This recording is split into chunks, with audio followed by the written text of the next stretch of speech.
Welcome back. With instability in Pakistan's northwest frontier continuing to be a thorn in the side of the United States, Washington has been desperate to effect change. Since the 9/11 attacks, it has sought permission from Pakistan to place U.S. troops in the country.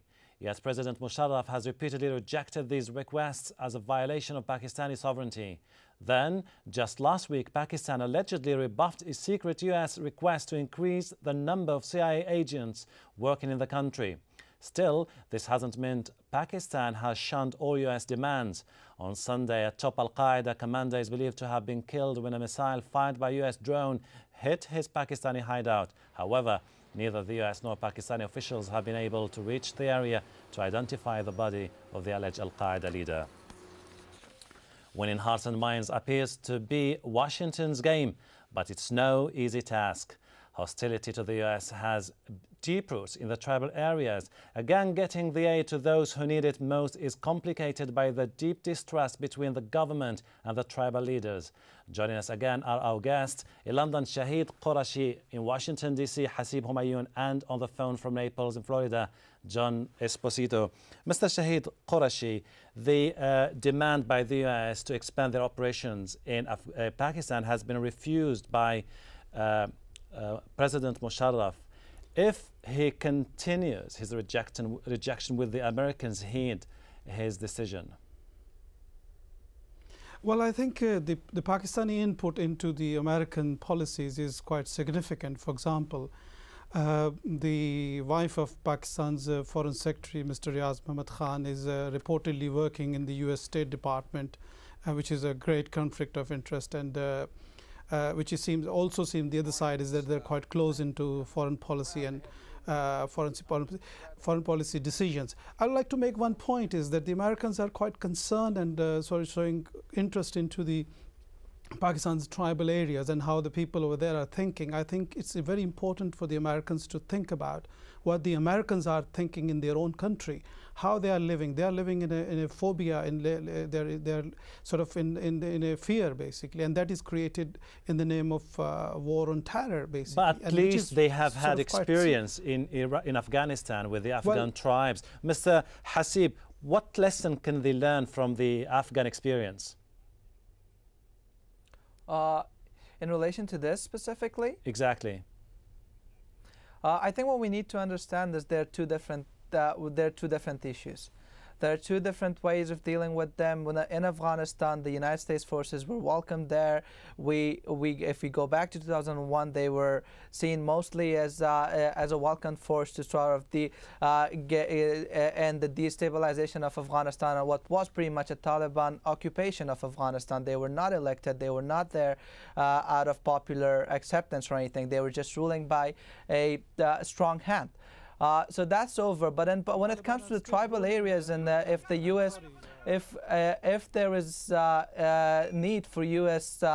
presence there or anything, I would say there is, and I think what needs to be done here is that the Pakistani government and the Pakistani state needs to be convinced that this really is a war that they need to fight, that there's a threat to them.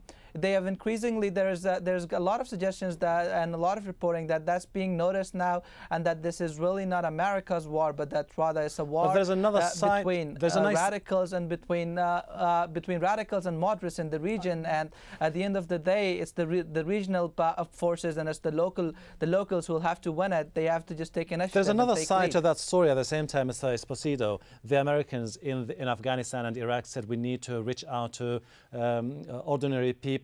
But by the end of the day, we've heard all the stories of corruption. That money didn't turn out to in the right hands.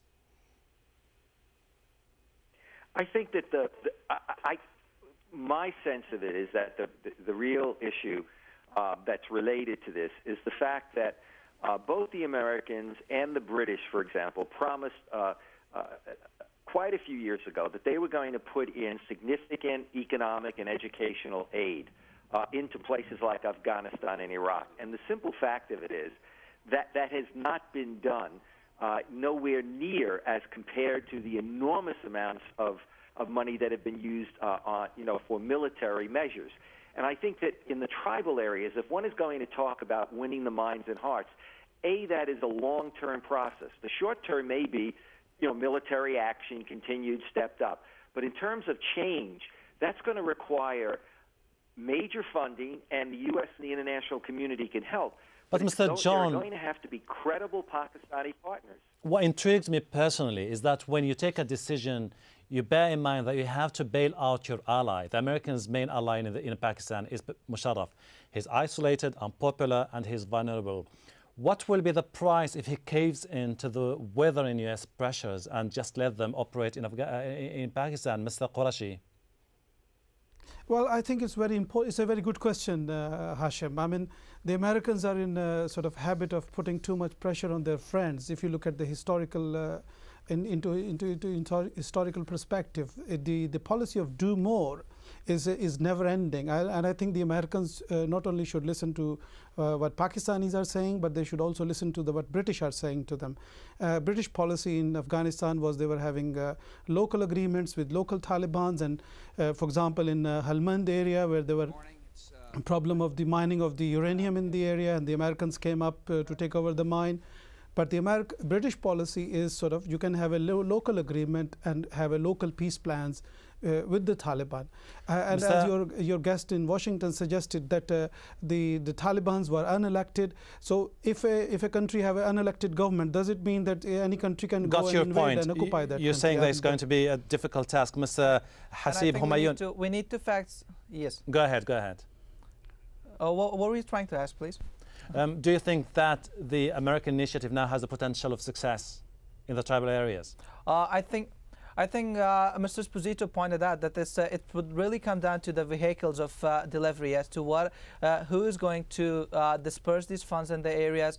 I know from the fact, and after having spoken to people here in Washington, that the U.S. really understands that it's not popular in that region. It's not popular in Pakistan for all the reasons that, be it right or wrong, that's a whole different question. The U.S. understands that it's not going to have a huge footprint on this whole thing, saying this is from America, but rather that it'll be thrown in there and to help some of the moderate forces have a way out of what they're caught in. Mr. Esposito, very briefly, please, if it fails if the Americans fail in Pakistan, is this going to be a serious setback to the American policy in the region? Very briefly, please. Yes, absolutely. Gentlemen, we have to leave it there. Mr. Shahid Qurashi in London, Mr. Hasib Humayun in Washington, D.C., and Mr. John Esposito in Florida. Thank you very much indeed for joining us. Thank you so much for joining us here on this edition of Inside Story. We welcome your comments and suggestions. Please email them to us at insidestory@aljazeera.net. Goodbye for now.